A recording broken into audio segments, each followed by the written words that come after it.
সরবরাহ কম থাকায় রাজধানীর বাজারে মাছ, মুরগি সহ কয়েকটি পণ্যের দাম কিছুটা বেড়েছে। স্থিতিশীল রয়েছে সবজি ও মুদি পণ্যের দর। রঞ্জিবুল মিজানের রিপোর্ট। ঈদের পর রাজধানীর বাজারে কমেছে পণ্যের সরবরাহ, এতে বেড়েছে কিছু পণ্যের দর। প্রায় সব ধরনের মাছে দাম বেড়েছে কেজিতে 50 থেকে 100 টাকা পর্যন্ত। দাম মোটামুটি কেজিতে 20-50 টাকা, কোনোটা 100 টাকা বেশি আছে। ঢাকা শহরের মানুষ আইসা যাবে, মাল আমদানি কমে যাবে, বাইরে যাবে, মাছের দামটা কমে যাবে। মুরগির দাম ঈদের আগে সহনীয় থাকলেও সপ্তাহের ব্যবধানে কেজিতে দাম বেড়েছে 10 থেকে 20 টাকা।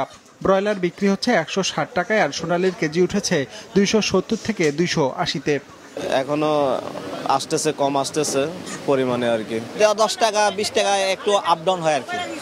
শুক্রবার শনিবারে হয়তো 10-20 টাকা বাড়তি হয়, আবার পরে হয়তো 10 টাকা কমে, এতটুকু আর কি।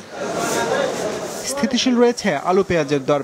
আলুর কেজি বিক্রি হচ্ছে 25 টাকায়, পেঁয়াজ 50 থেকে 55 টাকা দরে। পেঁয়াজ আলু এটি আগের মতো আছে, ঈদের আগের জন্য মাসিন এরমই আছে।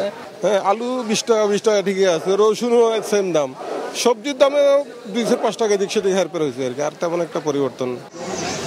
সবজির বাজারও সহনীয়, 2-1টি বাদে অধিকাংশ সবজির কেজি 40 থেকে 60-এর ঘরে। অপরিবর্তিত রয়েছে মুদি পণ্যের দামও।